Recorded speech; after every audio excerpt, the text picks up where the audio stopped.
The victory near Mars was small, but it sent a big message. Humans were awake, they were not weak, and they could still fight. Back on Earth, the news spread fast. People who had once ignored the old stories now sat up and listened. Some governments tried to keep control, telling people not to panic. Others began to wonder if the forgotten warriors had been right all along.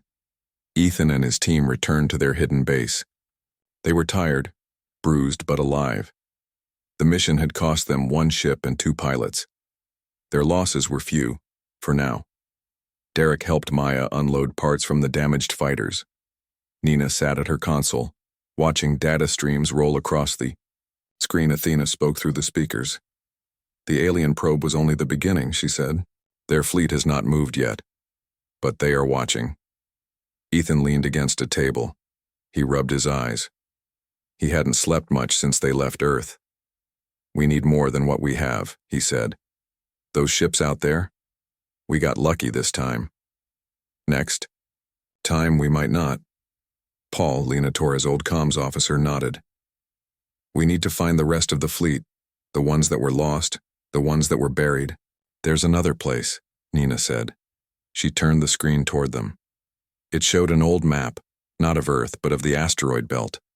There, floating in deep space, was a massive shape. The USS Independence. It was the carrier they had recovered after finding Athena's signal. It had once belonged to humanity's last great fleet. Now it drifted silently among the rocks, waiting. We left it behind when we came back to Earth, Nina said. But it's still there, and it might still have what we need. Then we go back, Derek said simply.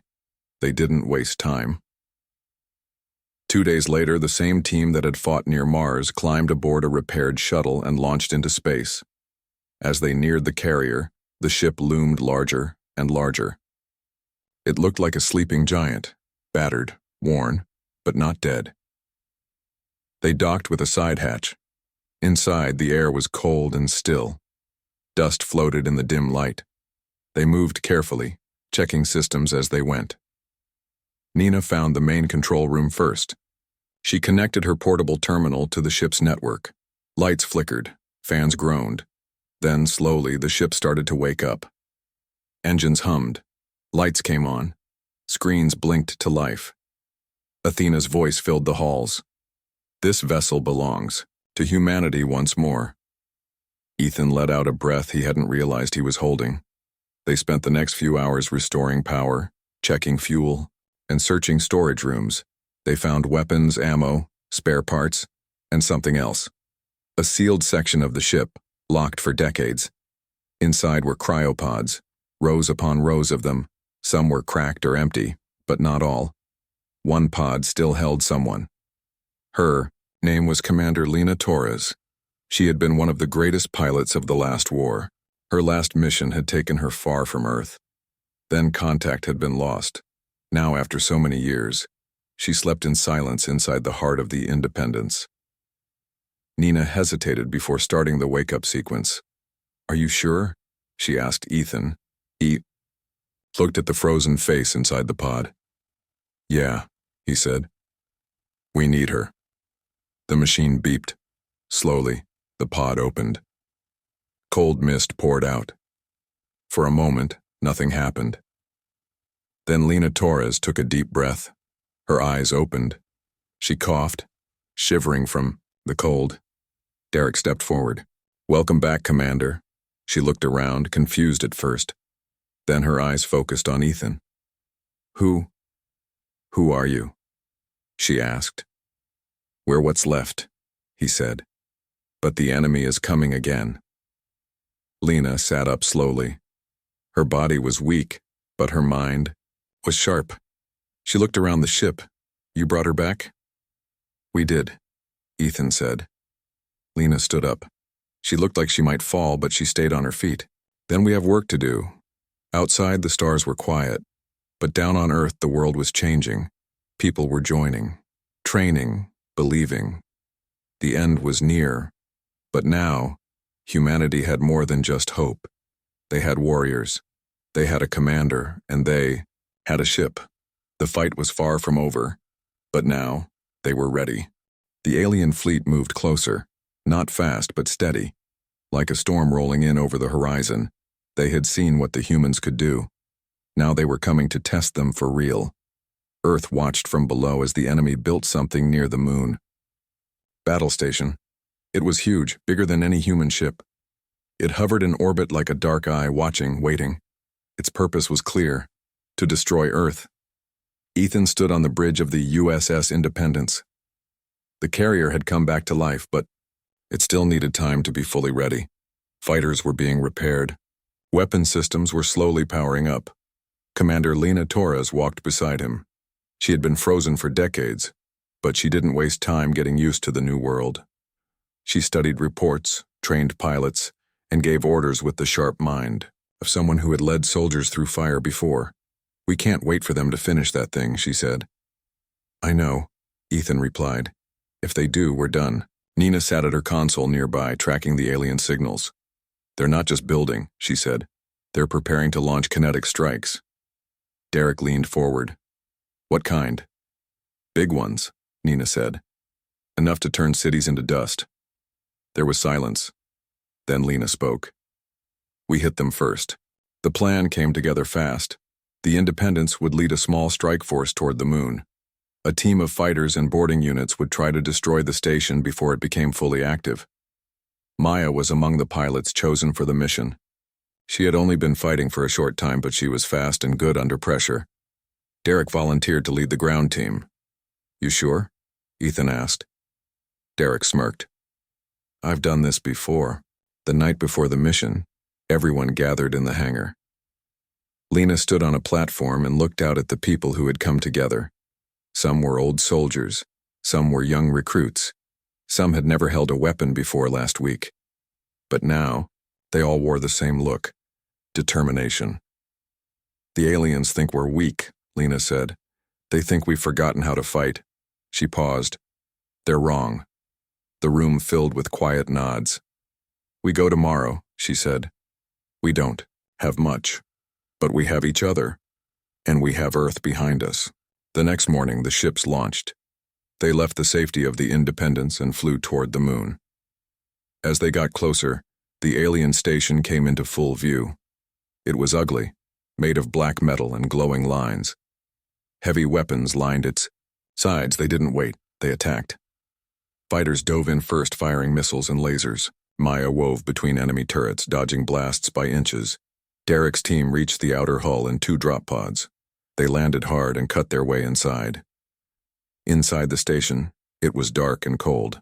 The air was thin. They moved fast. The enemy guards were waiting. Guns fired. Explosions echoed down the halls. Derek led the charge, his old armor helping him push through the chaos. They reached the core. It was guarded by 4 large alien soldiers. Maya took cover and fired. One enemy dropped. Another charged Derek. He met it head-on. They crashed into a wall. Sparks flew. Blood spilled. But Derek won. He planted the charges and backed away. "Time to go," he said. They ran. Behind them, the core exploded. The whole station shook. Outside, Lena saw the blast light up the surface of the moon. The alien base began to fall apart. One by one, the human ships pulled back. They had done it, but they had lost people, and Derek hadn't made it out. When the survivors returned to the Independence, Ethan stood alone on the deck. He looked at the stars. They weren't safe yet, but they had struck back, and the galaxy knew it. Humans were not gone.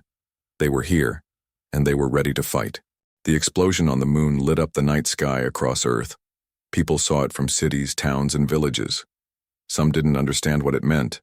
Others did. Humanity had struck back, and the galaxy was watching. Across the stars, messages spread, like fire. Old allies who had forgotten Earth began to remember. Enemies who thought humans were weak started to wonder if they had made a mistake. The alien commander who led the invasion fleet watched the destruction from his warship. He had studied human history before arriving. He knew how they fought. How? They never gave up. Even when outmatched, outnumbered, or alone, they still fought. Now, he saw proof again. He turned to his officers. They are not what we expected, he said. One of them replied, They are few. We can crush them. The commander looked at the screen showing Earth. No, he said. We must prepare for war. Back on the USS Independence, the mood was different. There was no celebration, only silence. Derek was gone. He had died doing what he always believed in, protecting Earth. Maya sat alone in the hangar, staring at her hands. She had flown well. She had fought hard. But she couldn't stop thinking about Derek. Paul found her there. He would have been proud of you, he said. She looked up. Her eyes were tired. I just wish he was still here. We all do, Paul said. But this isn't over, and we need to keep going. Ethan stood on the bridge with Lena. The aliens won't stop, he said. Lena nodded. No, they'll come harder next time. Athena's voice came through the speakers. Enemy fleet movement detected. They are preparing for full-scale assault. Ethan closed his eyes for a second, then he opened them. We need help, he said. Lena looked at him. You think anyone will give it? We can ask, Ethan said. Nina was already working. She had sent messages to old contacts, some human, some not. She reached out to those who had once fought beside humanity long ago. Some responded. Not many, but enough. One message came from a ship near Proxima Centauri. We remember the humans who stood with us at Titan Ridge. We will come. Another came from a mining colony in the belt. We may not be soldiers, but we will fight. Word spread. More people joined. Old ships were repaired. Weapons were loaded. Earth was getting ready. Down below, governments that had ignored the threat now had no choice but to act. Some leaders tried to take control. Others stepped aside and let the real fighters lead. Ethan didn't care who was in charge. He only cared about one thing: survival. On the bridge, Lena stood beside him as the Independence moved into position. Above Earth, behind them, more ships arrived, small, broken, but flying. Allies, not many, but enough. Lena looked at the view screen. They called us relics, she said. Said we were forgotten. Ethan watched the enemy fleet grow closer. Then we'll show them why legends don't die. Outside, space was quiet. But not for long. The final battle was coming, and this time, Earth would not fall without a fight. The battle began at dawn, not on Earth, but above it. Ships from across the stars gathered in the sky. Some were human. Others came from old allies who remembered what humans once were. The alien fleet was massive, dark, and ready for war. The USS Independence led the charge. Commander Lena Torres stood on the bridge, calm as ever. Around her, officers worked hard to track enemy movements and guide their fighters. Ethan watched from the command deck. He wasn't a soldier like Lena. He wasn't a pilot like Maya. But he had started this, and now he would see it through. Maya flew with the first wave. Her fighter dove between enemy ships, firing missiles and dodging blasts. She had trained hard. Now she fought harder. Derek was gone, but his voice echoed in every pilot's mind. Don't stop moving. Don't let them win. Back on the Independence, Athena ran calculations faster than any human could. She guided fire, tracked weak points in the enemy line, and helped coordinate the fleet. We are outgunned, she said over the comms, but we are not outmatched. Lena gave the order. All ships hold the line. For Earth, for freedom, for humanity. The two fleets crashed together. Lasers lit up space. Explosions filled the void. Ships fell like burning stars. It was chaos, but the humans held strong. Nina worked, nonstop in the data room. She found a way to hack into one of the alien command ships. It wasn't easy. She rerouted power, rewrote code, and broke past layers of security. Then she did what she came to do. She sent a virus deep into the alien systems. Lights flickered aboard the enemy flagship. Alarms blared. Orders stopped. The aliens lost control, just for a moment, but that moment was enough. Lena saw the opening. All forces pushed forward. The human fleet surged ahead. They struck hard. One by one, the alien ships began to fall back. Some tried to regroup. Others fled. The commander of the invasion fleet saw what was happening. His fleet was breaking. He made one last move. He ordered all remaining ships to target Earth. If he couldn't win, he would destroy the planet. Ethan saw the message come through. No, he shouted. They didn't have time to stop all the attacks. But they had one chance, a final strike. He looked at the mission board. There, marked in red, was the enemy flagship. If we take that ship down, we might be able to stop the attack. Nina, said. Ethan stood up. I'll go. Lena looked at him. You're not a pilot. I know, Ethan said, but I can get close enough. He climbed into a damaged fighter and launched into the storm of battle. Maya flew cover for him. So did others. They pushed through enemy fire. Ethan reached the flagship. He dove inside during a hull breach. Smoke, fire, silence. He moved fast. He reached the core, set the charges, waited, then jumped clear. As his fighter pulled away, the flagship exploded behind him. The blast shook the battlefield. The remaining alien ships lost command. Their attack on Earth stopped. The war was over. Earth had survived. Weeks passed. The alien fleet scattered. Some ships surrendered. Others disappeared into deep space. Humanity had won, not with numbers but with heart. People on Earth came out of hiding. They cheered. They cried. They remembered. The warriors who had been forgotten were now heroes again. Ethan returned to the Independence. He was tired, injured, but alive. Lena met him at the hangar. You did it, she said. We did, he replied. They stood side by side and looked at the stars. Earth was safe, for now. But they both knew something. The galaxy had changed. Humans were no longer seen as weak. They were seen as dangerous. Because when the end was near, they rose once more and they fought back, hard. The sky was quiet, but something was wrong. People on Earth had grown used to peace.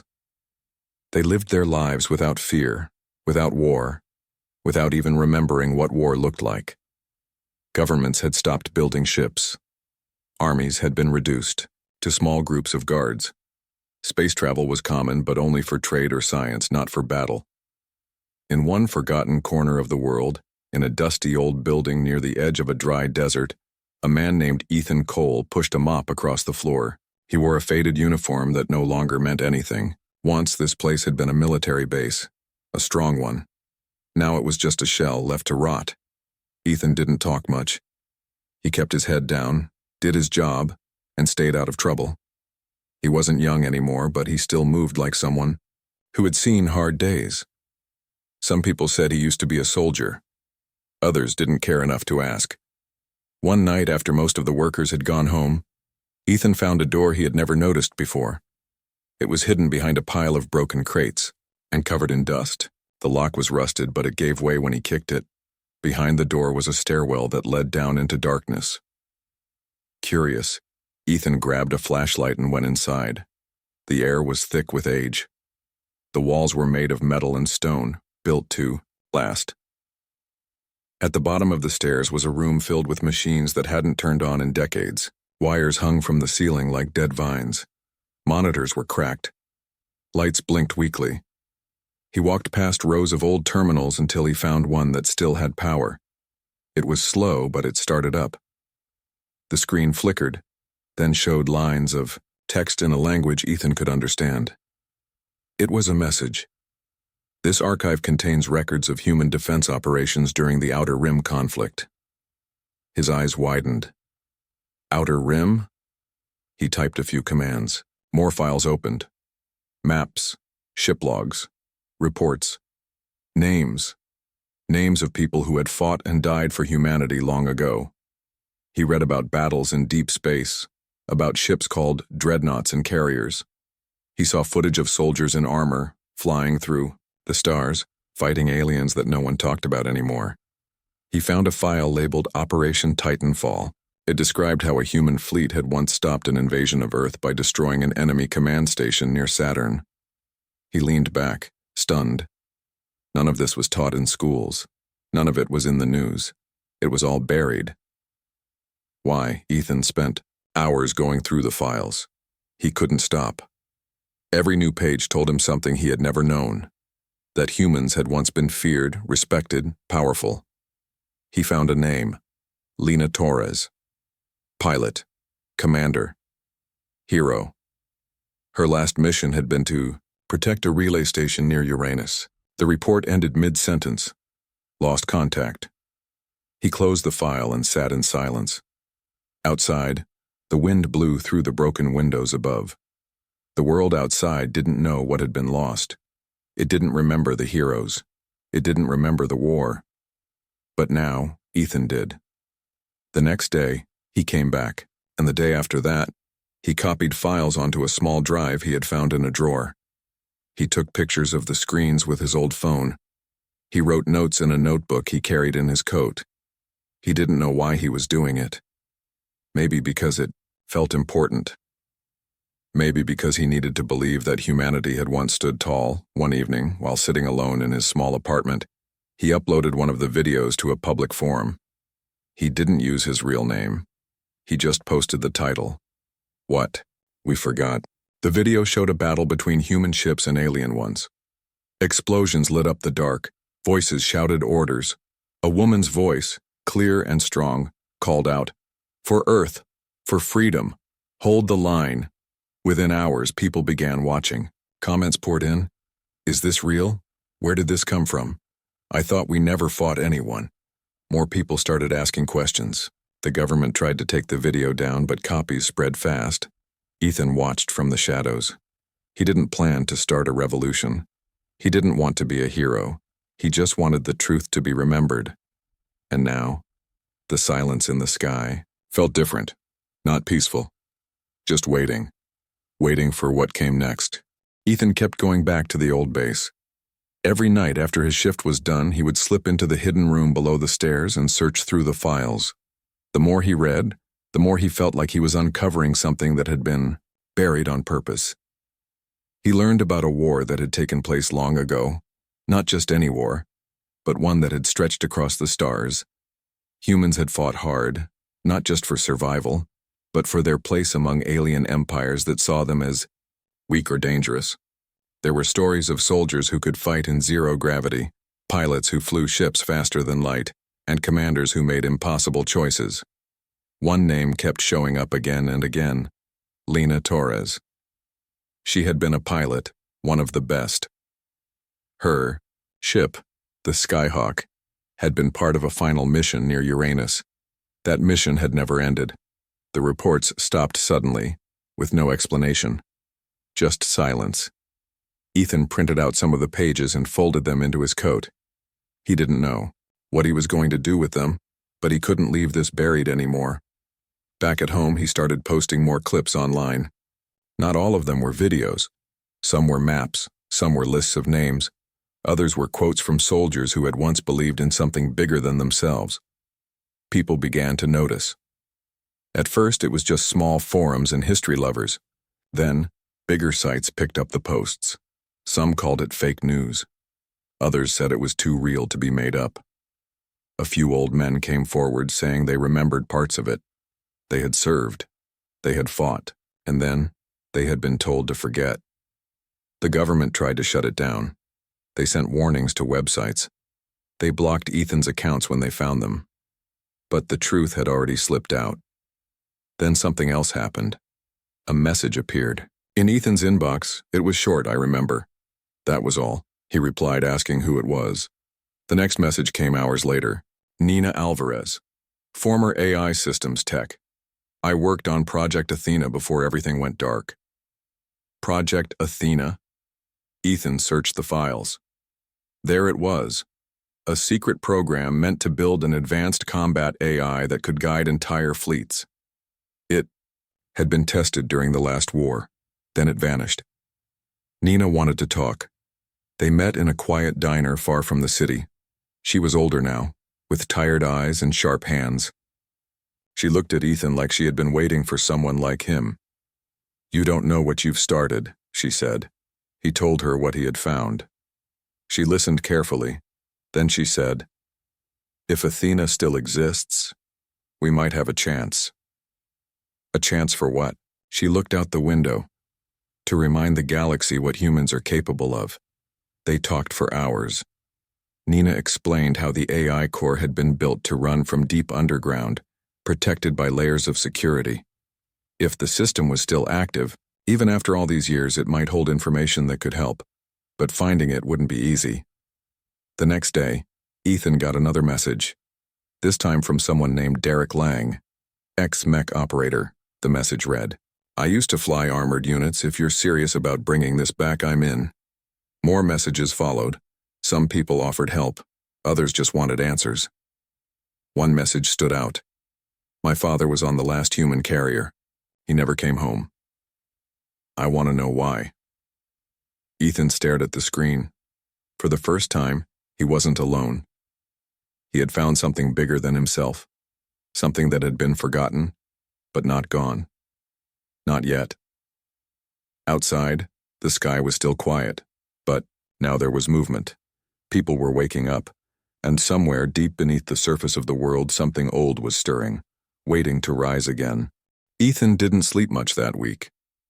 Every night he sat at his small kitchen table reading messages from people who had seen what he posted. Some were old soldiers, others were engineers, pilots, or techs who had once worked for the military. They all said the same thing that they remembered. One message came from a man named Derek Lang. He was ex-mech operator, one of the few who had fought in powered armor suits during the last war. He wanted to meet. They arranged to meet at an old OE junkyard on the edge of town. It was run by someone who used to work with Derek back when the world still built weapons. The place was full of broken machines and rusted ships no one cared about anymore. Derek showed up in a beat-up truck. He stepped out slowly, his left arm moving stiffly, a sign of old cybernetic upgrades. His face was worn, but his eyes were sharp. "You're the one digging up the past," Derek said. Ethan nodded. "I found something. Something real."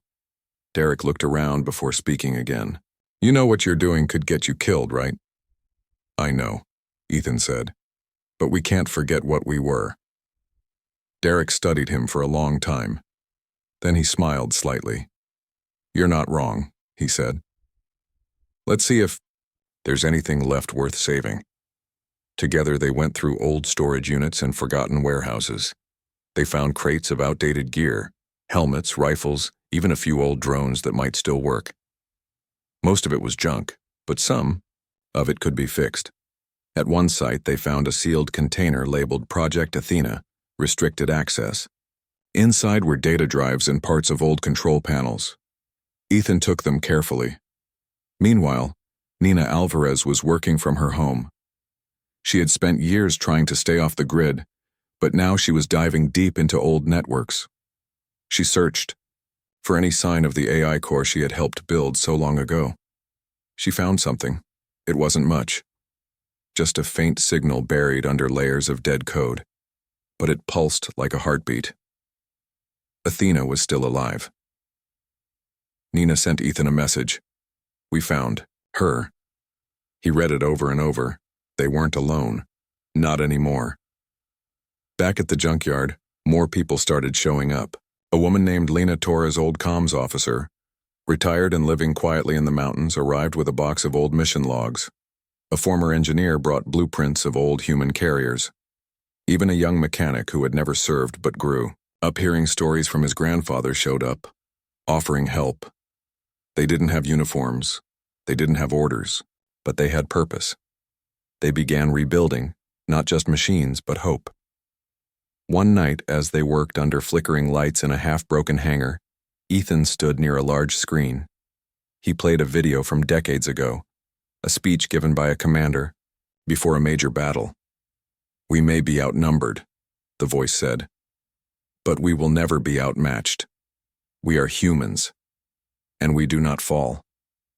The room fell silent. Then Derek spoke. "We need to find the others." Ethan nodded. "There's more of us out there," he said. "We just have to find them before it's too late."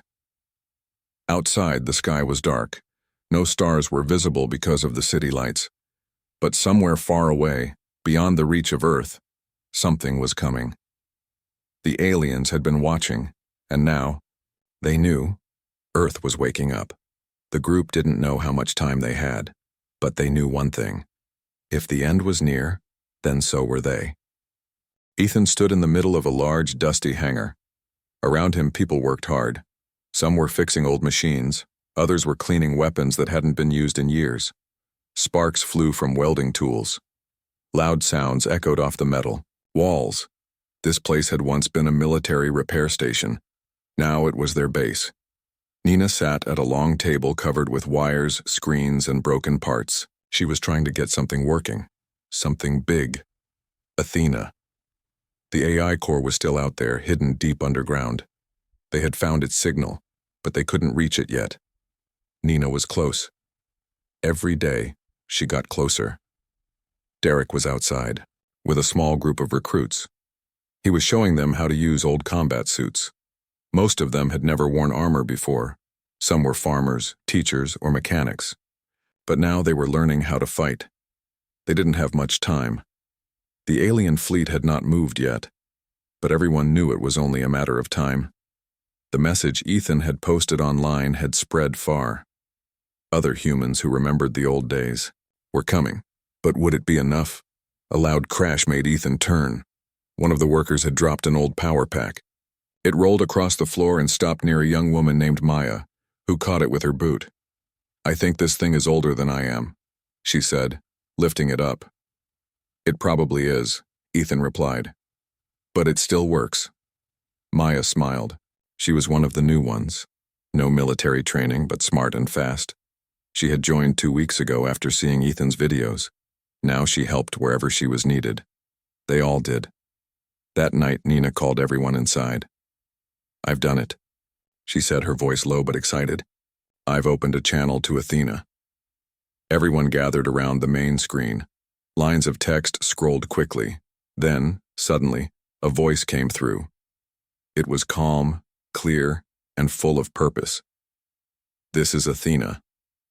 "I have been waiting." There was silence in the room. Then Derek asked, "Waiting for what?" "For you." The AI answered, "Humanity has been quiet for too long. The enemy returns. We must prepare." Ethan stepped forward. "Can you help us?" "Yes," Athena said. "I have access to old defense systems, ship logs, and tactical data. I can guide you." That changed everything. Over the next few days, Athena gave them plans, maps, and instructions. She told them where to find hidden bases, how to fix old tech, and which ships might still fly. One location stood out. An old carrier lost during the last war was floating in the asteroid belt. Its name was the USS Independence. If it was still intact, it could become their command center. "We need to go there," Lena Torres's old comms officer said. His name was Paul. He had served under her years ago. "How?" someone else asked. "We don't have a ship." Athena responded, "There is a launch bay beneath the old spaceport in Colorado. A vessel remains. It is damaged, but repairable." They had work to do. For the next week, they split into teams. Some stayed behind to keep gathering supplies. Others went with Ethan and Derek to Colorado. The spaceport was buried under dirt and overgrown trees. Nature had tried to hide it, but not well enough. Inside, they found the ship. It was old, covered in dust, but whole. With help from Athena and the team, they fixed the engines, reconnected the controls, and loaded it with fuel. It took time. It took effort. But finally, the ship roared to life. They were going to space. Back at the main base, Maya watched the sky as the ship lifted off. She whispered, "They're really doing it." Paul looked at her and said, "We all are." More people kept arriving every day. Old soldiers, young volunteers, even scientists who wanted to help. They didn't have fancy uniforms or medals. They didn't need them. They had something more, powerful. Belief. Belief in each other. Belief in what humanity had once been, and belief that they could rise again. Even if the end was near, they were ready. Now it was just a matter of time before the aliens realized it too. The sky above Earth changed, not with clouds or storms, but with something far worse. A ship appeared.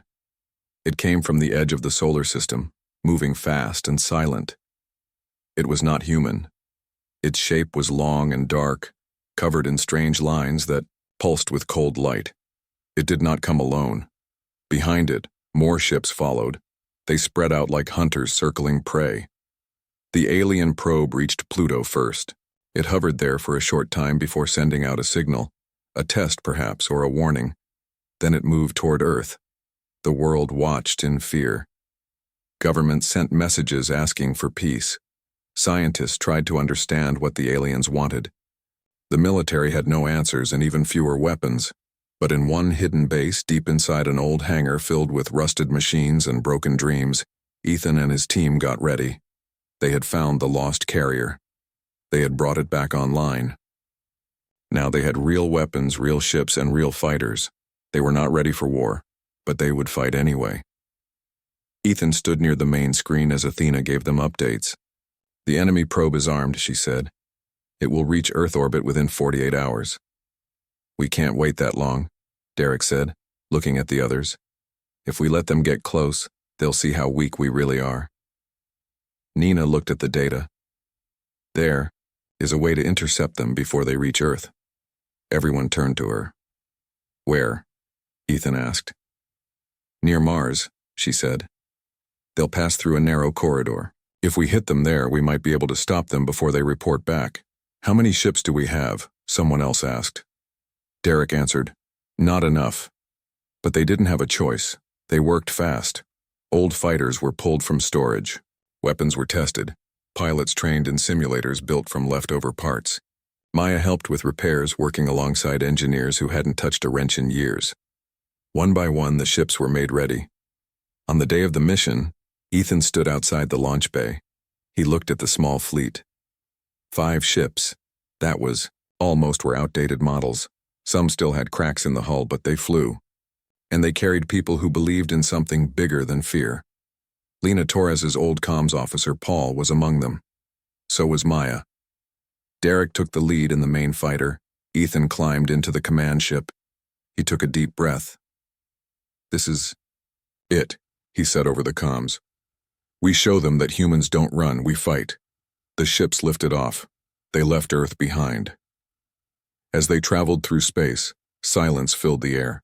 Only the hum of engines and the soft voice of Athena guided them. When they reached the point near Mars, they waited. The alien probe came into view. It was faster than expected, smaller than their ships, but sleek and deadly. Then it fired. Energy beams shot past the human fleet. One hit a fighter, tearing off part of its wing. The pilot barely managed to pull away. Ethan gritted his teeth. "Attack pattern Alpha," he ordered. The fleet moved. Fighters dove and twisted through space. Missiles launched. Lasers flashed. Maya's ship fired a net of electromagnetic pulses trying to disable the probe. It dodged once, then again. Then Derek dove in low.